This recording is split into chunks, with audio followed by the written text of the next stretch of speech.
પ્રવેશ મેળવવા માંગતા નાના નાના ભૂલકાઓ, આ પ્રસંગે આપ સૌનું હું શાળા પરિવાર વતી હાર્દિક કર્યું છે. તો આ તમામ લોકોને, તમામ વાલીઓને શાળાનો કેમ્પસ છે એના ખૂબ સુંદર બધા વાલી હાજર છે, એટલી સારી હાજરી, પણ મોસમ આવું છે એ આપણા સપોર્ટમાં જ છે કે મતલબ આપણે વરસાદની પણ જરૂરિયાત છે. તો આ તમામ વાલીઓને, શિક્ષક મિત્રોને, સ્કૂલ પરિવારને આટલો સુંદર એન્વાયરમેન્ટ કરવા બદલ દરેક વસ્તુનું યુઝ કરેલું છે દરેક જગ્યાએ શિક્ષણ માટે, જ્ઞાન માટે. હું આપ તમામને કોઈ શુભેચ્છા આપું છું ગુજરાત સરકાર વતી કે આપ તમામ, અને સ્પેશિયલી આ સ્કૂલ કન્યા શિક્ષણ માટે છે.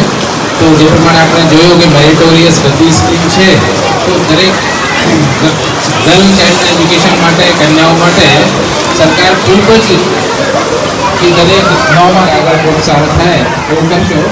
હું વાતાવરણ જોતા બહુ લાંબો નહીં બોલીએ, પણ આપ તમામ શિક્ષણ સાથે મળીને, શાળા સાથે બેસીને, એસએમસીના સભ્યો, તમામ ગામના વડીલો, અહીંયા જે આગળ વાલીઓને, શાળાનો કેમ્પસ છે એના ખૂબ સુંદર બધા વાલી હાજર છે, એટલી સારી હાજરી, પણ મોસમ આવું છે એ આપણા સપોર્ટમાં જ છે કે મતલબ આપણે વરસાદની પણ જરૂરિયાત છે. તો આપ તમામ વાલીઓને, શિક્ષક મિત્રોને, સ્કૂલ પરિવારને આટલો સુંદર એન્વાયરમેન્ટ કરવા બદલ દરેક વસ્તુનું યુઝ કરેલું છે દરેક જગ્યાએ શિક્ષણ માટે, જ્ઞાન માટે. હું આપ તમામને વ્યવસ્થા કરશો પછી એ સ્કૂલમાંથી બહાર નીકળે. હમણાં કોઈ બહાર ના નીકળે. જે બાળકોના વાલીઓ હશે તે